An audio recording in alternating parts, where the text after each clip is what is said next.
Toute la terre se prosterne devant toi. Elle chante pour toi, elle chante pour ton nom. Venez et voyez les hauts faits de Dieu, ses exploits redoutables pour les fils des hommes.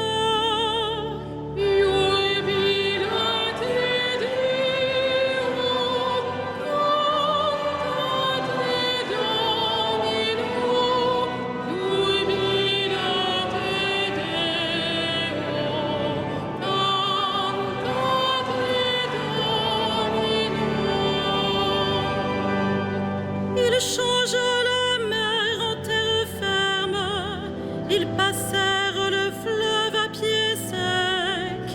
De là cette joie qu'il nous donne, il règne à jamais par sa puissance.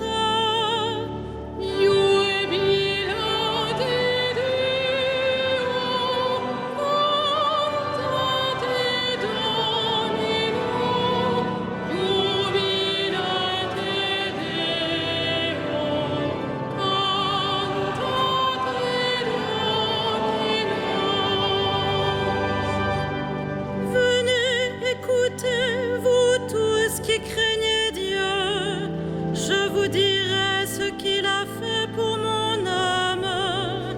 Béni soit Dieu qui n'a pas écarté ma prière, ni détourné de moi son amour.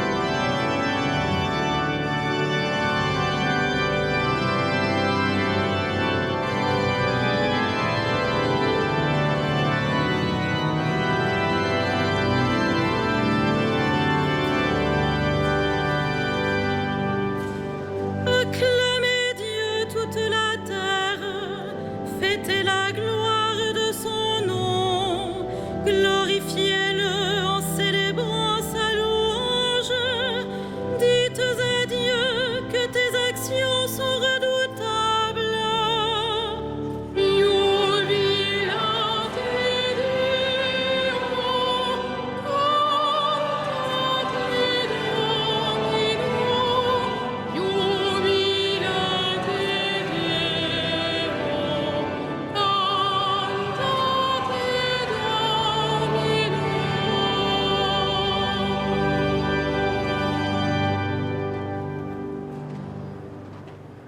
Au nom du Père et du Fils et du Saint-Esprit, la paix soit avec vous. Messieurs les présidents et représentants des fondations Charles de Gaulle et Général Leclerc, Monsieur le ministre, Monsieur le préfet, Madame la représentante de Madame la maire de Paris, Mesdames et Messieurs les représentants des autorités civiles et militaires, Mesdames et Messieurs les ambassadeurs, chers amis, chers téléspectateurs de KTO. Comme chaque année, nous nous retrouvons à l'occasion des commémorations de la libération de Paris. Au nom du cardinal André XXIII, retenu par une célébration en province, je suis heureux de vous accueillir dans cette cathédrale et particulièrement d'accueillir ceux d'entre vous qui ont été les témoins et acteurs de cette libération. Nous commémorons ce 26 août 1944, où après avoir descendu les Champs-Élysées avec ses compagnons, le général de Gaulle, accompagné par le général Leclerc, libérateur de Paris avec la 2e division blindée, ainsi que par les chefs de la résistance française, a tenu à se rendre dans cette cathédrale Notre-Dame de Paris, où le Magnificat fut chanté malgré la fusillade qui avait éclaté. Au cours de cette célébration, nous faisons mémoire des milliers d'hommes et de femmes, militaires, résistants, civils, qui ont péri au cours des combats de la libération de Paris. Nous faisons mémoire de leur espérance et de leur courage.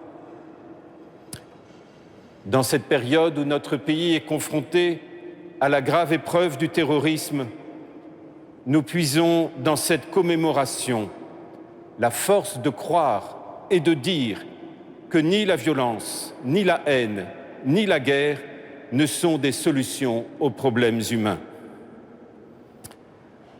Permettez-moi aujourd'hui d'avoir une salutation particulière pour Monsieur le représentant de l'ambassadeur d'Italie en France. Alors que votre pays vient de vivre cette semaine un terrible séisme, un terrible tremblement de terre, veuillez transmettre à tous vos concitoyens d'Italie à la fois notre compassion et notre prière. Nous les porterons aussi aujourd'hui dans cette célébration. Supplions ensemble notre Seigneur pour la paix à travers le monde, entre les peuples et dans le cœur des hommes. Demandons au Seigneur qu'il nous manifeste sa miséricorde. Je confesse à Dieu Tout-Puissant. Je reconnais devant mes frères que j'ai péché en pensée, en parole, par action et par omission. Oui, j'ai vraiment péché. C'est pourquoi je supplie la Vierge Marie, les anges et tous les saints, et vous aussi, mes frères, de prier pour moi le Seigneur notre Dieu. Et que Dieu Tout-Puissant nous fasse miséricorde, qu'il nous pardonne nos péchés et nous conduise à la vie éternelle.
excelsis Deo, et in terra pax hominibus bone voluntatis.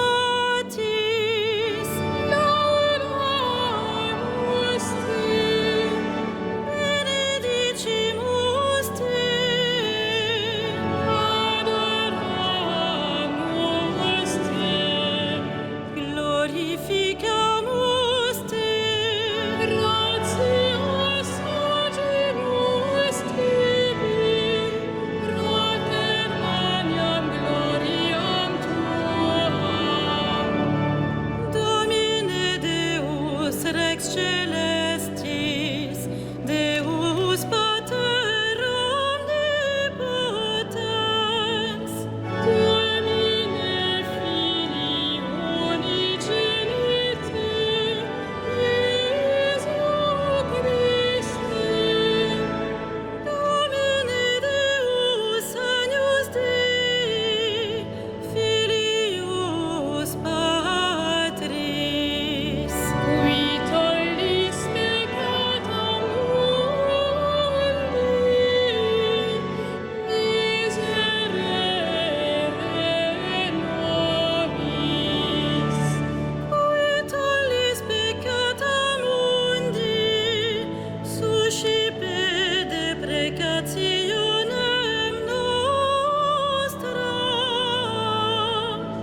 Prions le Seigneur.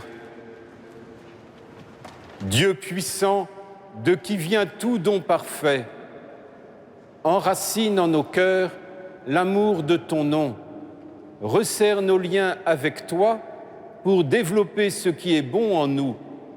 Veille sur nous avec sollicitude pour protéger ce que tu as fait grandir par Jésus-Christ notre Seigneur et notre Dieu, qui vit et règne avec toi, Père, dans l'unité de l'Esprit Saint, un seul Dieu, hier, aujourd'hui et dans les siècles des siècles. Amen.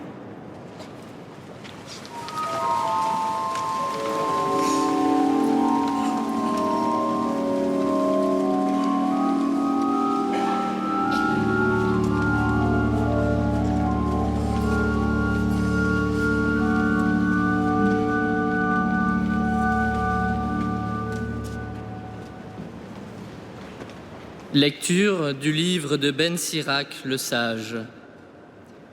Mon fils, accomplis toutes choses dans l'humilité, et tu seras aimé plus qu'un bienfaiteur. Plus tu es grand, plus il faut t'abaisser. Tu trouveras grâce devant le Seigneur. Grande est la puissance du Seigneur, et les humbles lui rendent gloire. La condition de l'orgueilleux est sans remède, car la racine du mal est en lui. Qui est sensé médite les maximes de la sagesse. L'idéal du sage, c'est une oreille qui écoute. Parole du Seigneur.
Lecture de la lettre aux Hébreux.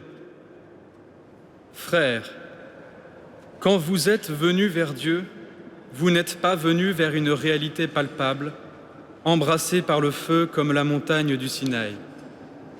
Pas d'obscurité, de ténèbres ni d'ouragan. pas de son de trompette, ni de paroles prononcées par cette voix que les fils d'Israël demandèrent à ne plus entendre. Mais vous êtes venus vers la montagne de Sion et vers la ville du Dieu vivant, la Jérusalem céleste, vers des myriades d'anges en fête et vers l'assemblée des premiers-nés dont les noms sont inscrits dans les cieux. Vous êtes venus vers Dieu, le juge de tous, et vers les esprits des justes amenés à la perfection. Vous êtes venus vers Jésus, le médiateur d'une alliance nouvelle. Parole du Seigneur.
Devenez mes disciples, dit le Seigneur, car je suis doux et humble de cœur.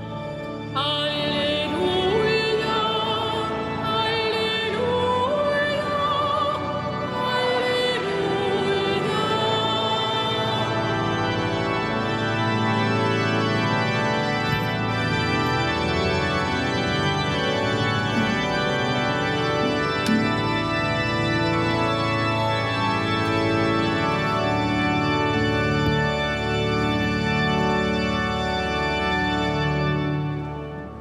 Le Seigneur soit avec vous.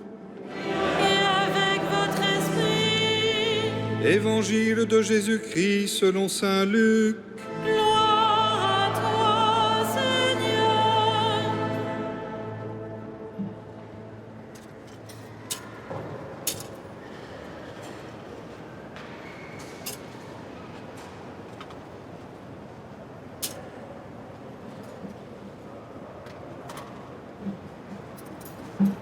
Un jour de sabbat, Jésus était entré dans la maison d'un chef des pharisiens pour y prendre son repas. Et ces derniers l'observaient. Jésus dit une parabole aux invités lorsqu'il remarqua comment ils choisissaient les premières places. Et il leur dit: quand quelqu'un t'invite à des noces, ne va pas t'installer à la première place, de peur qu'il ait invité un autre plus considéré que toi.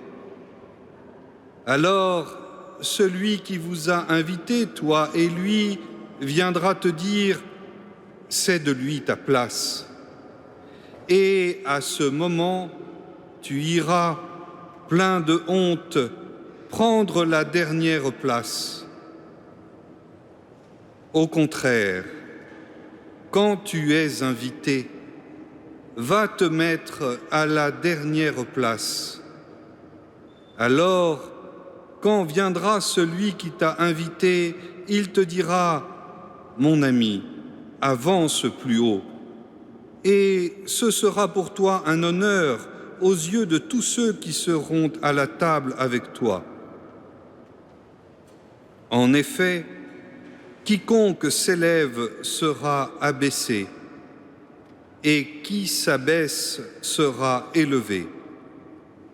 Jésus disait aussi à celui qui l'avait invité: quand tu donnes un déjeuner ou un dîner, n'invite pas tes amis, ni tes frères, ni tes parents, ni de riches voisins. Sinon, eux aussi te rendraient l'invitation et ce serait pour toi un don en retour. Au contraire, quand tu donnes une réception, invite des pauvres, des estropiés, des boiteux, des aveugles. Heureux seras-tu, parce qu'ils n'ont rien à te donner en retour. Cela te sera rendu à la résurrection des justes. Acclamons la parole de Dieu. Louange à toi, Seigneur Jésus.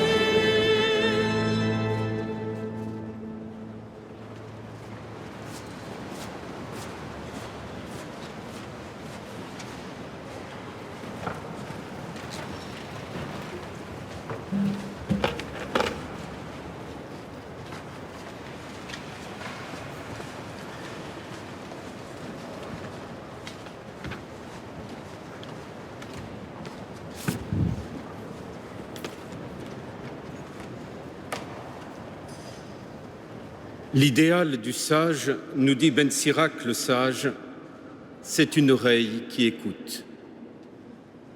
Écoute, le Seigneur, ton Dieu est l'unique Seigneur, tu aimeras. Ce commandement d'écouter résonne dès l'ouverture de la Bible. Écoute, c'est le premier de tous les commandements. Et dans le prologue de saint Benoît, c'est encore ce commandement. Écoute, incline l'oreille de ton cœur. L'écoute demande à la fois l'humilité et la disponibilité du cœur. Mais le premier à mettre en œuvre ce commandement de l'écoute, c'est encore Dieu. J'ai vu, j'ai entendu les cris de mon peuple. Alors, dit-il à Moïse, dans le récit du buisson ardent, alors je t'envoie. Alors je t'envoie et va. J'ai entendu les cris de mon peuple, j'ai vu sa misère, j'ai communié à ses joies et à ses espoirs, j'ai ressenti les angoisses des hommes. Alors Dieu dit, je t'envoie, va. À l'accablement d'un peuple réduit à l'esclavage, Dieu répond en envoyant Moïse. Mais Moïse, vous connaissez par cœur le récit du buisson ardent, enfin je pense. Moïse dit, mais qui suis-je pour pouvoir aller libérer le peuple? Qui suis-je? Je ne peux rien, je ne suis qu'un homme. Et Dieu répond, va, je serai avec toi. Ainsi, Moïse a trouvé la force, le courage, la force intérieure de pouvoir être l'artisan du salut de son peuple. Dieu ne nous sauve pas ni malgré nous, ni contre nous, ni sans nous. Dieu nous appelle. Il nous appelle et il éveille en nous ce désir du cœur, ce désir du courage, ce désir de ne pas rester dans l'accablement, mais ce désir de l'engagement, d'une liberté. L'engagement de Moïse, mais combien d'autres engagements dans l'histoire de l'humanité, combien d'autres engagements de liberté qui ont osé entendre la force intérieure, répondre à l'appel du courage et avancer dans la persévérance. Ce chemin de l'engagement d'une liberté, c'est celui justement de choisir le bien. Choisir le bien, car le bien a une portée universelle. Ceux qui choisissent le bien s'ouvrent à l'universalité. Le monde est un pont étroit, celui de la fraternité. Et l'humanité ne peut le franchir qu'en renonçant à la peur. Celui qui laisse la peur saisir son cœur devient paralysé et ne saura construire. et faire traverser à l'humanité ce pont étroit de la fraternité. L'engagement d'une liberté pour faire le bien demande le discernement. Discernement d'oser choisir le bien et de renoncer au mal. Discernement de ne pas simplement penser que le mal est extérieur à nous-mêmes, mais que nous aussi nous pouvons faire le mal et qu'il y a un vrai discernement. Quel mal faisons-nous? Quel bien faisons-nous? Quel chemin osons-nous prendre? Le chemin de l'engagement d'une liberté pour le bien, c'est le chemin d'un discernement. Et en reconnaissant aujourd'hui et en faisant mémoire des héros de la libération de Paris, nous faisons mémoire aussi de leur motivation intérieure, de cette force intérieure de croire en la liberté, de vouloir la liberté, de ne pas rester comme annihilés par la peur, l'angoisse. Leur mémoire aujourd'hui nous réveille, nous aussi, réveille cette force intérieure que nous avons à avoir, réveille notre courage de vouloir la paix, de vouloir la liberté et de vouloir la fraternité. Écoute, incline l'oreille de ton cœur. Grande est la puissance du Seigneur et les humbles lui rendent gloire. Accomplis toutes choses dans l'humilité, cette humilité que Ben Sirac, le sage, met en parallèle, en communion avec ce chemin de l'écoute. Ce n'est non pas le fait de se sentir comme rien dans le monde, mais au contraire, l'humilité, c'est accueillir la force d'un autre pour être plus fort, pour se lever, pour être debout. Qu'est-ce donc que l'humilité? L'humilité passe par l'attention aux pauvres et surtout par le renoncement à la domination. Celui qui ne croit pas en l'humilité, alors risque de tomber un jour dans la tentation de la domination. Notre Dieu n'est pas un Dieu dominateur. Notre Dieu est un Dieu humble, petit, qui s'est fait homme. Un Dieu humble, petit, qui s'est fait crucifié, mort sur la croix. Mais c'est un Dieu aimant, qui croit en la force de l'amour, qui peut relever l'homme, en la force de l'amour qui peut changer l'histoire de l'humanité, en la force de la miséricorde qui peut réconcilier les hommes et vouloir la paix. Et dans cette pauvreté d'un Dieu crucifié, en cet homme Jésus, il y a tous les pauvres, tous les exclus, tous ceux qui ne comptent pour rien, mais à qui, aujourd'hui, en regardant la croix du Christ, reconnaissent leur dignité. Ô homme, regarde ta dignité et ta grandeur, elle t'est donnée dans l'enfant Jésus de Bethléem, dans ce crucifié sur la croix. Étrange regard que ce regard qui voit dans l'humilité le couronnement du royaume de Dieu, qui voit dans l'humilité le renoncement à toute tentation, tentation de pouvoir, tentation de domination, tentation d'instrumentalisation, tentation d'imposer sur les autres, parfois en se servant de la religion ou parfois tentation des religions à dominer. Il nous faut renoncer à ces tentations de domination qui se traduisent trop souvent par des instrumentalisations, source de conflits entre les hommes, source de division dans les sociétés, source souvent d'ambition humaine et non pas d'ambition pour un peuple.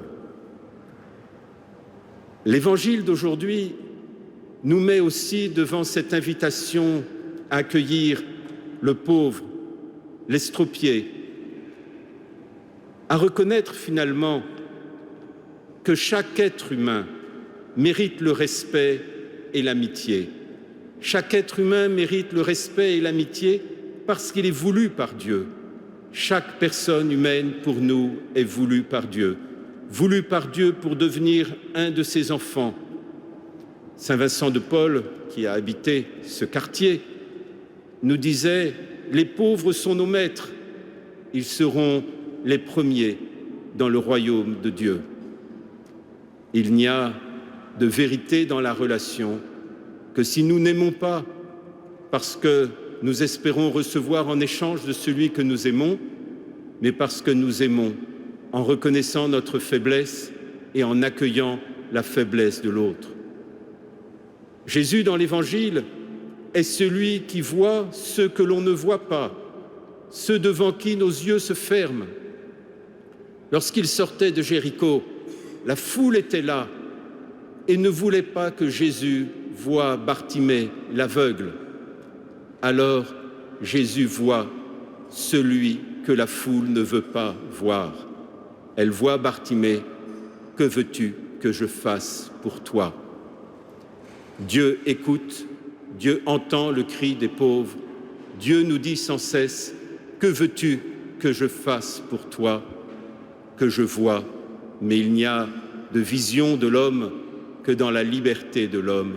Il nous faut aimer cette liberté comme étant le trésor qui donne à l'homme de pouvoir choisir et discerner son chemin dans sa liberté et dans son individualité, en communion les uns avec les autres, dans la fraternité.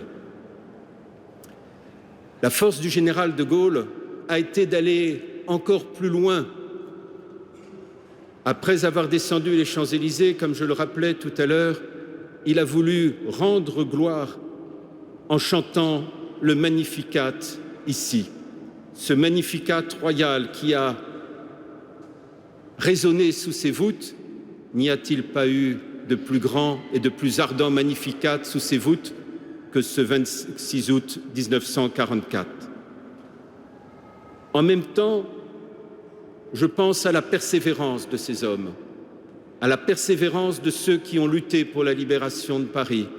Je pense à ceux du serment de Koufra qui ont avancé jusqu'à ce que la France soit libérée. Ils en avaient fait le serment, ils ont persévéré, ils n'ont pas baissé les bras.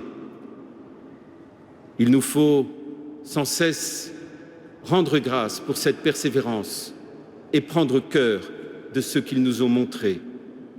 Le chemin du général de Gaulle s'est achevé dans cette cathédrale en chantant le Magnificat, expression de la foi chrétienne, expression du cœur de la capitale et de la dimension constitutive de notre pays. Mais il a été encore plus loin. Il a été jusqu'à sceller la réconciliation franco-allemande dans le traité de 1963. Il a été jusqu'à construire une paix et une paix d'amitié et de réconciliation. Ce travail de la paix a été de la libération jusqu'au traité d'amitié franco-allemand. C'est ce chemin-là qui va non seulement jusqu'à la libération, mais jusqu'à l'amitié et la réconciliation, qui est le grand chemin de la paix.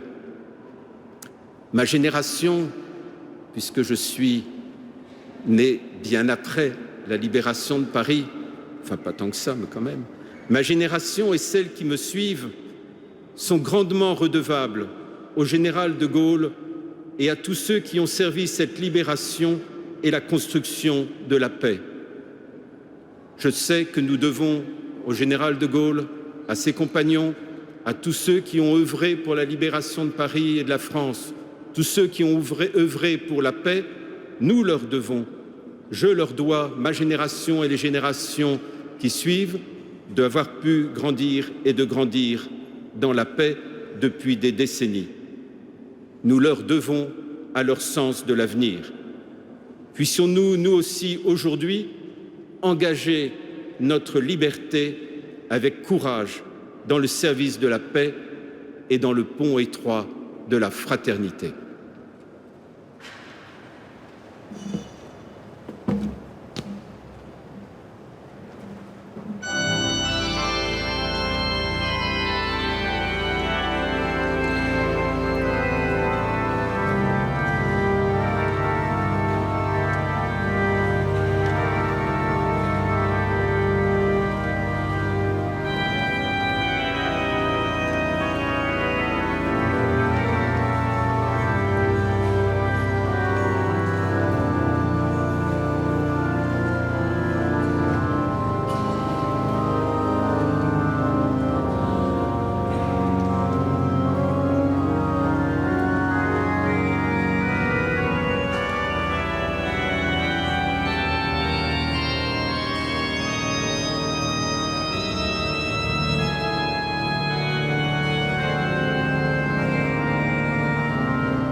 substantialem Patri, per quem omnia facta sunt, qui propter nos homines et propter nostram salutem descendit de celis, et incarnatus est de Spiritu Sancto ex Maria Virgine, et homo factus est. Crucifixus etiam pro nobis sub Pontio Pilato passus et sepultus est, et resurrexit tertia dies secundum Scripturas, et ascendit in caelum, sedet ad dexteram Patris, et iterum venturus est cum gloria iudicare vivas et mortuos, cuius regni non edit finis, et in Spiritum Sanctum Dominum et vivificantem, qui ex Patre Filioque procedit, qui cum Patri et Filio simul adorator et conglorificator, qui locutus est per prophetas,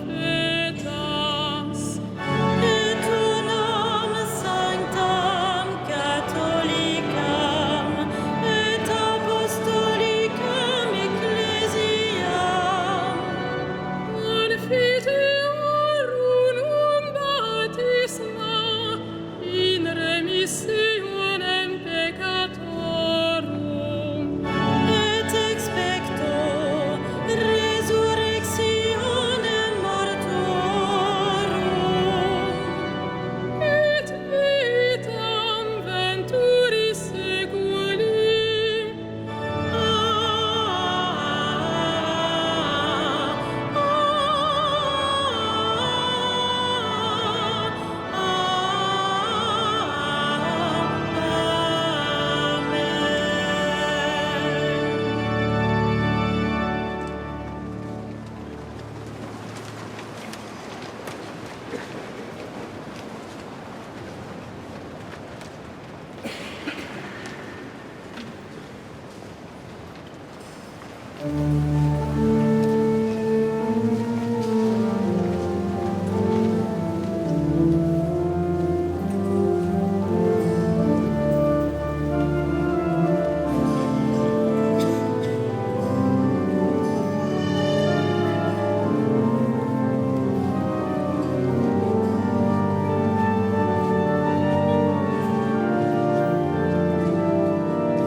Prions ensemble au moment d'offrir le sacrifice de toute l'Église.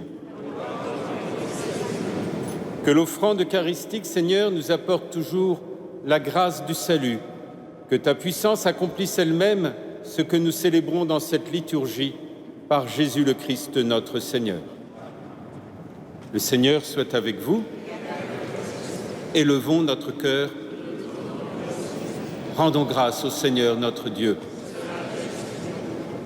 Vraiment, il est juste et bon de te rendre gloire, de t'offrir notre action de grâce, toujours et en tout lieu, à toi, Père très saint, Dieu éternel et tout-puissant, par le Christ notre Seigneur. En naissant parmi les hommes, il les appelle à renaître. En souffrant sa passion, il a supprimé nos fautes.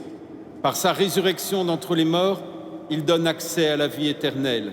Et par son ascension auprès de toi, notre Père, il nous ouvre le ciel. C'est pourquoi, avec tous les anges et tous les saints, nous chantons l'hymne de ta gloire et sans fin nous proclamons.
Tu es vraiment saint, Dieu de l'univers, et toute la création proclame ta louange, car c'est toi qui donnes la vie, c'est toi qui sanctifies toutes choses par ton Fils Jésus-Christ notre Seigneur, avec la puissance de l'Esprit Saint.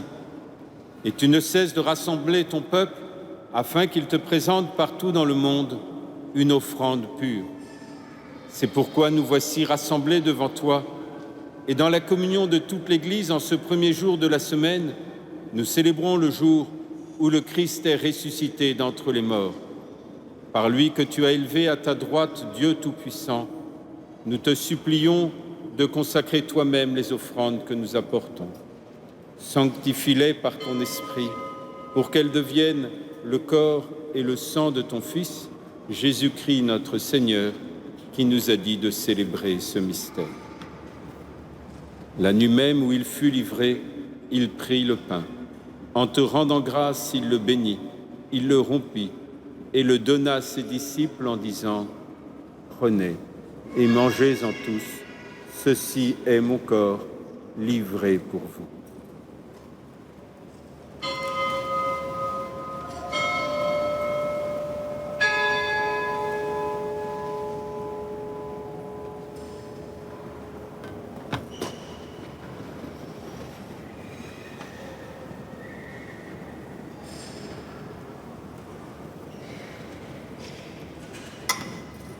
De même, à la fin du repas, il prit la coupe. En te rendant grâce, il la bénit et la donna à ses disciples en disant « Prenez et buvez-en tous, car ceci est la coupe de mon sang, le sang de l'alliance nouvelle et éternelle, qui sera versé pour vous et pour la multitude en rémission des péchés. Vous ferez cela en mémoire de moi. »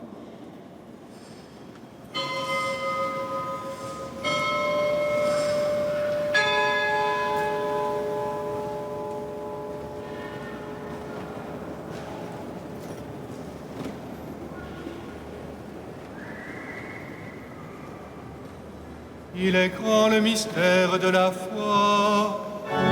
Nous proclamons ta mort, Seigneur Jésus. Nous célébrons ta résurrection. Nous attendons ta venue dans la gloire. En faisant mémoire de ton Fils, de sa passion qui nous sauve, de sa glorieuse résurrection et de son ascension dans le ciel, alors que nous attendons son dernier avènement, nous présentons cette offrande vivante et sainte pour te rendre grâce. Regarde, Seigneur, le sacrifice de ton Église et daigne y reconnaître celui de ton Fils qui nous a rétablis dans ton alliance. Quand nous serons nourris de son corps et de son sang et remplis de l'Esprit Saint, accorde-nous d'être un seul corps et un seul esprit dans le Christ. Que l'Esprit Saint fasse de nous une éternelle offrande à ta gloire, pour que nous obtenions un jour les biens du monde à venir, auprès de la Vierge Marie, la bienheureuse Mère de Dieu, avec Saint Joseph son époux, les apôtres, les martyrs et tous les saints qui ne cessent d'intercéder pour nous. Et maintenant, nous te supplions, Seigneur, par le sacrifice qui nous réconcilie avec toi, étends au monde entier le salut et la paix. Affermis la foi et la charité de ton Église au long de son chemin sur la terre. Veille sur ton serviteur, le pape François et notre évêque André, l'ensemble des évêques, les prêtres, les diacres et tout le peuple des rachetés. Écoute les prières de ta famille assemblée devant toi et ramène à toi, Père très aimant, tous tes enfants dispersés.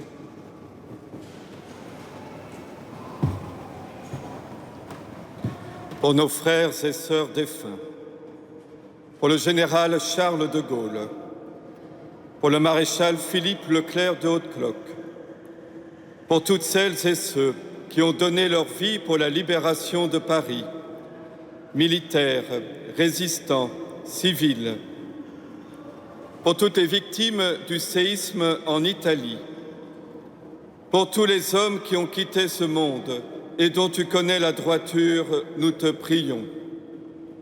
Reçois-les dans ton royaume, où nous espérons être comblés de ta gloire, tous ensemble et pour l'éternité, par le Christ notre Seigneur, par qui tu donnes au monde toute grâce et tout bien.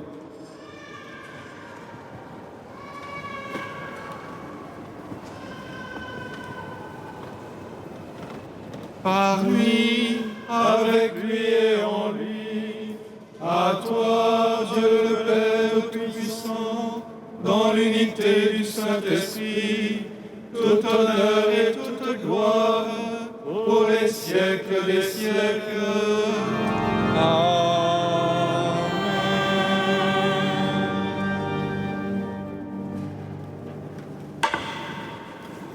Unis dans le même esprit, c'est avec une grande confiance que nous osons dire ensemble « Notre Père, qui es aux cieux, que ton nom soit sanctifié, que ton règne vienne, que ta volonté soit faite sur la terre comme au ciel. Donne-nous aujourd'hui notre pain de ce jour. Pardonne-nous nos offenses, comme nous pardonnons aussi à ceux qui nous ont offensés, et ne nous soumets pas à la tentation, mais délivre-nous. Délivre-nous de tout mal, Seigneur, et donne la paix à notre temps. Par ta miséricorde, libère-nous du péché, rassure-nous dans les épreuves, en cette vie où nous espérons le bonheur que tu promets et l'avènement de Jésus-Christ, notre Sauveur. C'est à toi qu'appartiennent le règne, la puissance et la gloire pour les siècles des siècles. Seigneur Jésus-Christ, tu as dit à tes apôtres, « Je vous laisse la paix, je vous donne ma paix. Ne regarde pas nos péchés, mais la foi de ton Église. Et pour que ta volonté s'accomplisse, donne-lui toujours cette paix et conduis-la vers l'unité parfaite, toi qui règnes pour les siècles et des siècles. Amen. Que la paix du Seigneur soit toujours avec vous.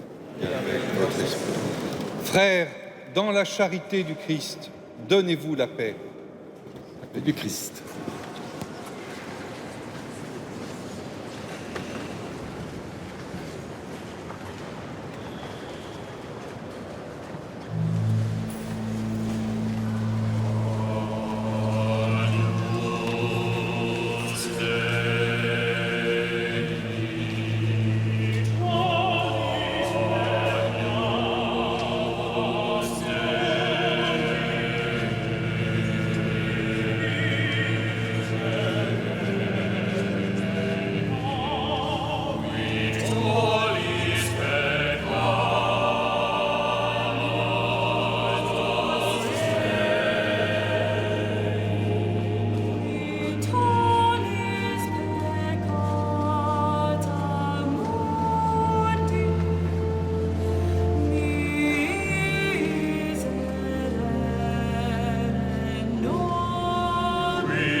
Heureux les invités au repas du Seigneur. Voici l'agneau de Dieu qui enlève le péché du monde. Seigneur, je ne suis pas digne de te recevoir, mais dis seulement une parole et je serai guéri.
Merci au Sheffield University Chamber Choir qui était invité, qui a animé par ses chants notre messe. Parmi les très nombreuses informations que vous avez sur vos feuilles, je retiens 2 vendredis et 2 dimanches. Le premier vendredi, c'est vendredi prochain à 15h, vénération de la couronne d'épines de notre Seigneur qui est arrivé à Paris à l'époque de Saint-Louis, mais la dévotion grandit. Les gens viennent du monde entier, donc ça commence à 15h. N'arrivez pas en retard, sinon il y a plusieurs heures d'attente. Le dimanche suivant, dimanche prochain, 4 septembre, il n'y a pas de messe à 12h45, exceptionnellement, et la messe de 18h30, qui sera présidée par notre archevêque, le cardinal André XXIII, sera l'occasion de dire adieu, au revoir, au recteur de la cathédrale, Monseigneur Jacquin, après 13 ans à ce poste. Ensuite, le vendredi 9 septembre à 18h30, Paris aura la joie de célébrer la consécration de 2 nouveaux évêques auxiliaires donnés par le pape François, Monseigneur Denis Jachier, Monseigneur Thibaut Verny, qu'on célébrait d'ailleurs, Monseigneur Verny, cette cérémonie. L'ordination a lieu à 18h30 par le cardinal 23 et bien entendu, il faut arriver très à l'avance. Et puis finalement, dimanche 11 septembre, à la messe de 18h30, sous la présidence de nouveau du cardinal 23, accueil du nouveau recteur de la cathédrale, Monseigneur Patrick Chauvet, à 18h30. Nous concluons notre prière avec Monseigneur Jérôme Beau, évêque auxiliaire de Paris, qui a présidé cette cérémonie. Unissons nos prières.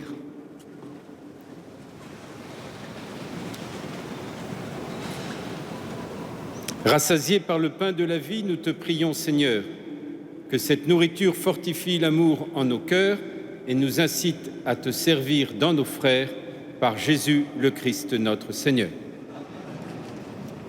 Je remercie le Père François de Gaulle, qui est neveu du général et qui est venu célébrer avec nous. Et comme vous avez pu le remarquer, Monseigneur Thibaut Verny, le futur évêque, un des futurs évêques auxiliaires de Paris, avec nous, je le dis ça surtout pour les Parisiens et pour les téléspectateurs de KTO.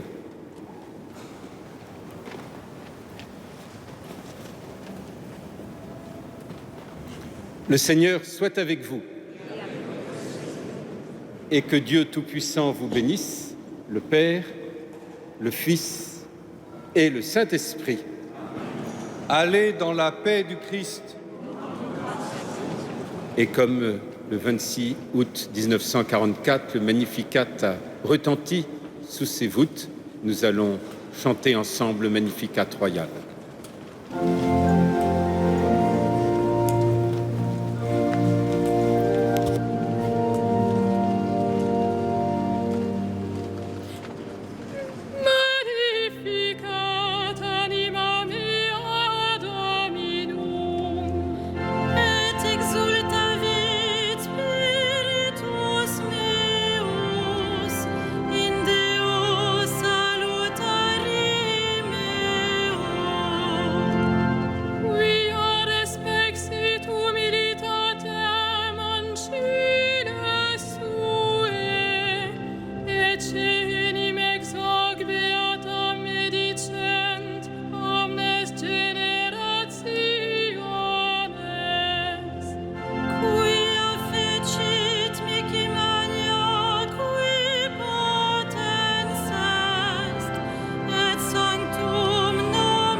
Le 26 août 1944, le général de Gaulle, accompagné par les chefs de la résistance et par le général Leclerc, libérateur de Paris, à la tête de la 2e DB, s'est rendu à Notre-Dame pour y chanter le Magnificat.